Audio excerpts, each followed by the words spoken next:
മധുരം ജീവാമൃതബിന്ദു. രാഗം കാപ്പിയാണ്, പക്ഷേ കാപ്പിയിൽ മധുരം നിർബന്ധമില്ല. അതെ അതെ. ഇതെന്നെ കാപ്പിക്കാത്തൊരു എരു. ചുക്കും ഇഞ്ചിയും കുരുമുളകും പാട്ടുകാരന് വേണ്ടി സ്പെഷ്യൽ ആയിട്ട് ഉണ്ടാക്കിയതാ. ഇതുപോലൊരു ചടങ്ങിന് അതിന്റെ ഒന്നും ആവശ്യമില്ലായിരുന്നു. ഇത് തന്നെയാണ് ഇവളും പറഞ്ഞത്. പിന്നെ ആ മുടിക്കുത്തിനെ പിടിച്ച് തല ഭിത്തിക്ക് ചേർത്ത് വെച്ച് ഒരു ഇടി കൊടുത്തപ്പം കാപ്പിയൊക്കെ താനെ ഉണ്ടായി. സംഗീത പണ്ഡിതനാണെന്ന് കേട്ടിട്ടുണ്ട്, പക്ഷെ ഫലിതപ്രിയനാണെന്ന് ഇപ്പോഴാണ് അറിയുന്നത്. അല്ല, കാനഡ എങ്ങനെയാ, ഇഷ്ടമാണോ? കാനഡ പിന്നെ താല്പര്യം കാണാതിരിക്കുവോ അല്ലേ? പാസ്പോർട്ടൊക്കെ ഉണ്ട്. ഞാൻ രാഗമാ ഉദ്ദേശിച്ചത്, കാനഡ രാഗം. ഈ അച്ഛൻ അവരെ ഇരുത്തി വെറുപ്പിക്കാണല്ലോ. ഈ മനുഷ്യന്റെ മുടിഞ്ഞൊരു രാഗവിസ്താരം. പാട്ടും നൃത്തവും അഭ്യസിച്ചിട്ടുണ്ടല്ലേ? കുറച്ച്. താനോ? ഞാൻ കളരിയ. ഓഹോ, എങ്കിൽ കാര്യത്തിലേക്ക് വരാം. അതായത് മേളകർത്താ രാഗങ്ങൾ എത്രയെണ്ണം മനഃപ്പാടമാക്കിയിട്ടുണ്ട്? അതിപ്പോ ഒരു 10-300 വരികയല്ലേ? അല്ല, ഈ രാഗങ്ങളാകെ 72 ഉള്ളൂ. രാഗങ്ങളെ കുറിച്ച് നിനക്കെന്തറിയാം? നീ ആരാ? ഇവന്റെ ആശാന? എടാ ചെറുക്ക, ഇവനെ പടിയടച്ച് പിണ്ടം വെച്ചാലേ ഒരു പാട്ടുകാരൻ എന്നുള്ള നിലയ്ക്ക് നിനക്ക് രക്ഷപ്പെടാൻ പറ്റുള്ളൂ. എടാ ഒന്ന് അടങ്ങ്. അമ്മായി ഇറങ്ങാം. ഇരിക്കേ, ഞാൻ പെട്ടിയെടുക്കാം. അമ്മ, അച്ഛനെ നിർബന്ധിച്ച് മരുന്ന് കഴിപ്പിച്ചില്ലെങ്കിൽ ഞങ്ങൾ ഇവിടെ നിന്ന് പോത്തേ ഉള്ളൂ. കോരമോട്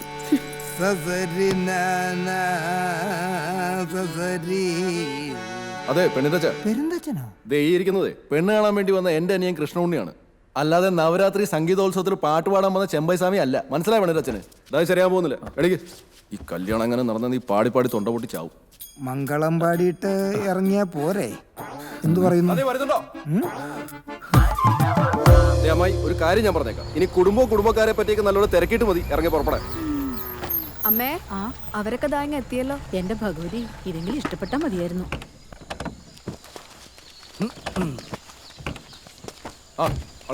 ഇപ്പൊ വന്നേ ഉള്ളൂ. അതെ പോരെ. കുഞ്ഞലിയോ, പെങ്കൊച്ചെങ്ങനെ ഉറപ്പിക്കാവോ? ആണോ? എന്താ എടുത്തി, എന്താ വല്ലാതിരിക്കുന്നേ? ഇഷ്ടമായില്ലേ? ഒരാപതുണ്ടായിട്ടല്ല ഞാൻ ഇതിനൊക്കെ ഇറങ്ങി നടക്കുന്നത്. നല്ലൊരു പെങ്കൊച്ചിനെ കൈപിടിച്ച് ഏൽപ്പിക്കാൻ പറ്റിയ അതൊരു പുണ്യപ്രവൃത്തി ആവുമല്ലോ എന്നും കരുതിയ. അല്ലമ്മായി, ഒരു മുഴുപ്രാന്തന്റെ മോളെയാണോ ഇവനെ കൊണ്ട് കെട്ടിക്കേണ്ടത്? ഇതൊക്കെ നേരത്തെ അറിയാനെങ്കിൽ ഞാൻ നിന്നെയൊക്കെ കെട്ടിയായിരുന്നല്ലോ, അങ്ങോട്ട് കൊണ്ടുപോകായിരുന്നോടാ. അയ്യോ, അപ്പൊ ശരിക്കും ഭ്രാന്തനായിരുന്നോ? ശരിക്കും ഭ്രാന്തനാണോ ഡ്യൂപ്ലിക്കേറ്റ് ഭ്രാന്തനാണോ എന്നൊന്നും എനിക്കറിയത്തില്ല. സംഗീതത്തിൽ ഏതാണ്ട് സംശയമൊക്കെ ഇവനോട് ചോദിച്ചു. കാനഡ എന്നോ അമേരിക്ക എന്നോ. ചിരിച്ചോ, ഒരബദ്ധമൊക്കെ ആർക്കും പറ്റും. പക്ഷെ ഇവന്റെ കല്യാണം അത് ഞാനേ നടത്തും. ഇവനെ ഭാവിയിലെ യേശുദാസ. എന്താടാ? അയ്യോ, ചായ കിട്ടിയില്ല. ഇപ്പൊ എടുക്കാം. ആർക്കാടാ സ്പെഷ്യൽ ചായ? ഇത് മോഹൻകുമാർ സാറിന്. ഈ പടത്തിൽ അഭിനയിച്ച മോഹൻകുമാർ സാറിനെ. ഓ, മോഹൻകുമാറിന് അണ്ണാ ഇന്റർവെല്ലിന് കൊണ്ട് കൊടുത്തു. ഇപ്പൊ ക്ലൈമാക്സ് ആവാറായില്ലേ? ആർക്കറിയായത് ഇയാള് നാളെ കയറി വല്ല സൂപ്പർ സ്റ്റാറും ആയി കഴിഞ്ഞാൽ നമ്മുടെ കയ്യിൽ ഇരിക്കട്ടെ ഒരു പിടി. നീ എന്താടാ പറഞ്ഞത്? നാളെ ആയെങ്കിലോ ഒന്നു? എടാ, അയാള് സ്റ്റാർ ആയിരുന്നടാ. എണ്ണം പറഞ്ഞ 10-28 പടങ്ങളില് അയാള് ഹീറോ ആയിരുന്നു. പക്ഷേ മോഹൻലാലും മമ്മൂട്ടിയൊക്കെ വന്ന് കളം തൂത്തുവാരിയതോടുകൂടി വാഷ് ഔട്ടായി പോയ നടന്മാരിൽ ഇയാളും ഉൾപ്പെടും. ബെസ്റ്റ്. ഇപ്പോ 10-30 വർഷമായിട്ട് ഒരു സിനിമയിലോ സീരിയലിലോ ഒന്നും ഇയാളെ കണ്ടിട്ടില്ല. ഇങ്ങനെയും കുറെ നടന്മാരുണ്ട്.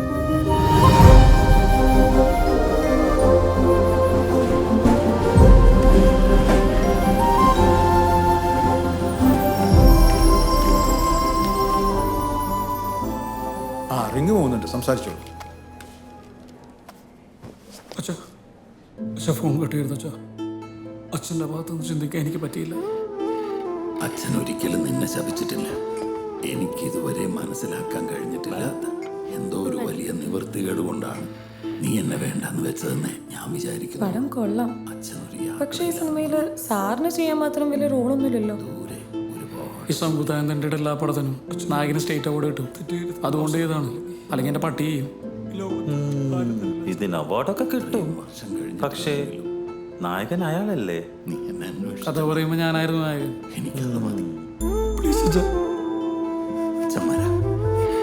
നിന്റെ മോക്ക് എത്ര 5 വയസ്സായി. ഞാൻ മരിക്കുന്നതിന് മുമ്പ് എനിക്ക് അവളെ ഒന്ന് കാണണം.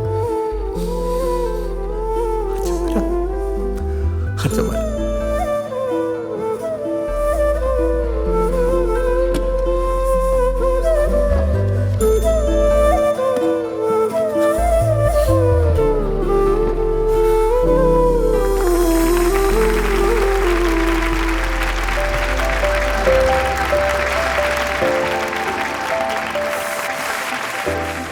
നമസ്കാരം. ഈ കാറിൽ പോവാം സാർ.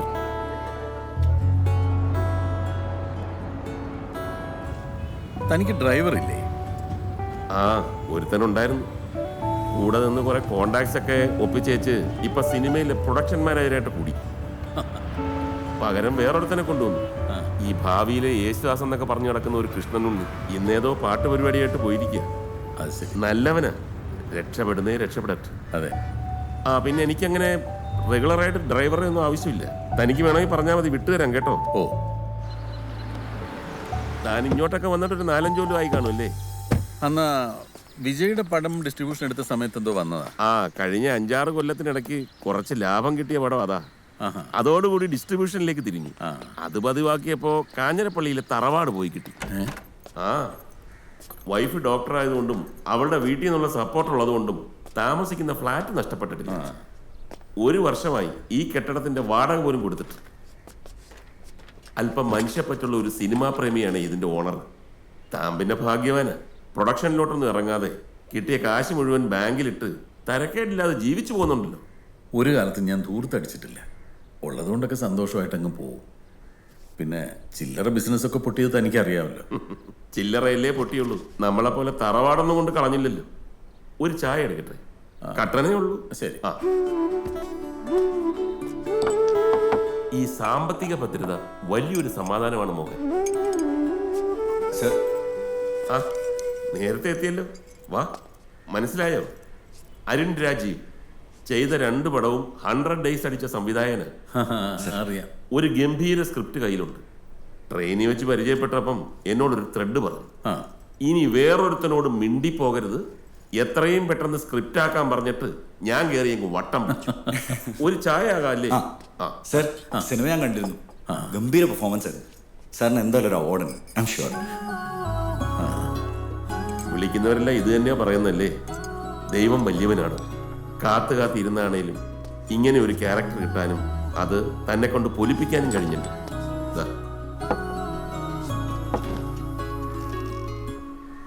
ഈ പ്രോജക്റ്റ് ഇപ്പൊ എന്റെ കച്ചിത്തുരുമ്പ.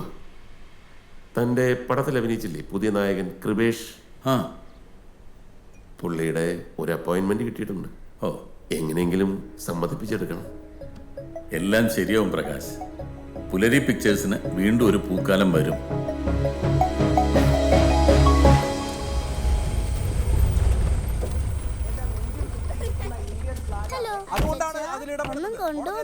ഞാനൊന്നും കൊണ്ടുവന്നില്ല, കൊച്ചൊക്കെ കൊണ്ടുവന്നിട്ടുണ്ടേ. ആ, നിങ്ങൾ പറഞ്ഞേപ്പിച്ച മുഴുവൻ കൊണ്ടുവന്നിട്ടുണ്ട്.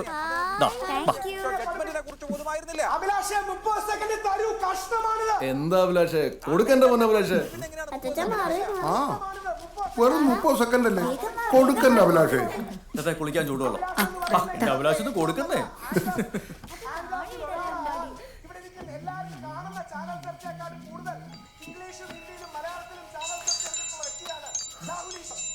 സ്തുതിയായിരിക്കട്ടെ ചോ. എവിടാ കൂട്ടി കേറിയോ? ആ, കേറി 3-4 പാട്ടുകൾ നോക്കാനുണ്ട്. അടുത്ത ആഴ്ച ഒരു ഭക്തിഗാനം വളയണ്ടേ കൊളമാവില്. കൊളമാവിലോ? കൊളമാക്കല്ലേ, നല്ല ഇടിയന്മാരുള്ള സ്ഥലവാ. ഈ ചളു പഠിക്കാനാണോ അച്ഛൻ എന്നെ വിളിച്ചത്? അല്ലടാ, നീ അന്ന് കൊയർ പഠിപ്പിക്കാൻ വന്നപ്പോ എന്റെ ഒരു പരിചയക്കാരൻ കൊച്ചച്ഛൻ ഫാദർ ജെയ്സനെ കണ്ടില്ലായിരുന്നു. ആ അച്ഛന്റെ ഇടവക്കാരൻ ഒരുത്തൻ ഏതാണ്ട് കൊള്ളാവുന്ന ഒരു TV ചാനലിലെ പ്രോഗ്രാം ഡയറക്ടറാണെന്ന്. അവിടെ ഒരു പാട്ട് പരിപാടി അവർ ഉടൻ തുടങ്ങുന്നുണ്ടത്രേ. പ്രതീഷ് എന്ന അവന്റെ പേര്. നമ്പർ ഞാനിപ്പോ വാട്സാപ്പിൽ അയച്ചേക്കാം. എന്നാ ഏതെന്നൊക്കെ ചോദിച്ച് മനസ്സിലാക്കി നാളെ അവിടെ പോണം. ഏറ്റല്ലോ? ഓ ശരി, ഏറ്റു.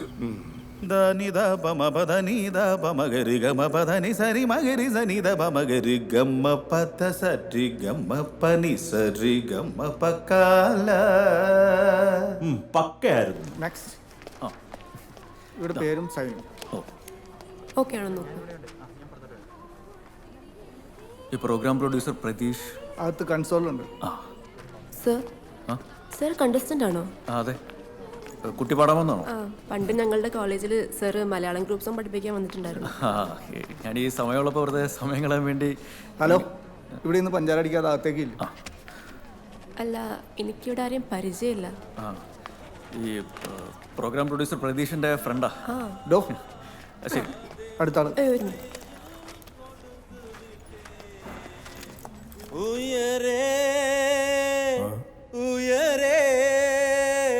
അനീഷേ സർ, ഇത് ഉയരെ അല്ല ഉയരെയാണ്. ഉയര് പോകുമ്പോഴാണ് നമ്മൾ മേപ്പോട്ട് കാണിക്കേണ്ടത്. ലിറിക്സ് പോലും പഠിക്കാതെ ഇവനൊക്കെ പാടാൻ വന്നിരിക്കണേ. സോറി, പ്രതീഷ്. യെസ്, പ്രതീഷാണ്. ഞാൻ ഫാദർ ജെയ്സൺ പറഞ്ഞിട്ട് വന്നതാ. ഒരു കൃഷ്ണനുണ്ണി. അതെ അതെ. പക്ഷെ ഫാദർ ഒരാളുടെ കാര്യം മാത്രം പറഞ്ഞോളൂല്ലോ. ഞാൻ ഒരാളേ ഉള്ളൂ. ഈ കൃഷ്ണനും ഉണ്ണിയും ഞാൻ തന്നെ. അപ്പൊ ഈ കൃഷ്ണനുണ്ണിയാ? അല്ല, ഞാൻ പാടാൻ വേണ്ടി വന്നതാ. പിന്നെ പ്രതീഷ് സാർ ബെസ്റ്റ് ഫ്രണ്ടാന്ന് പറഞ്ഞപ്പോ പരിചയപ്പെടാലോ എന്ന് വിചാരിച്ചു. ഈ ബെസ്റ്റ് ഫ്രണ്ട് ഒന്നല്ല, ജസ്റ്റ് ഫ്രണ്ട്സാന്ന് വെറുതെ ജസ്റ്റ് ഒന്ന് താൻ എന്റെ ഫ്രണ്ട് ആയത് എപ്പോഴാണ്? അത് ഈ ഫ്ലോയിൽ ഇങ്ങനെ കാഷ്വൽ ആയിട്ട് ഉരുളുണ്ട്. അപ്പോൾ ഞാൻ ടാഗ് എടുത്ത് തരാം. നെക്സ്റ്റ് തന്നെ വിളിപ്പിച്ചു കഴിഞ്ഞാൽ പടം റെഡി അല്ലേ? അടുത്ത് തന്നെ വിളിക്കാം അവിടെ. Thank you sir.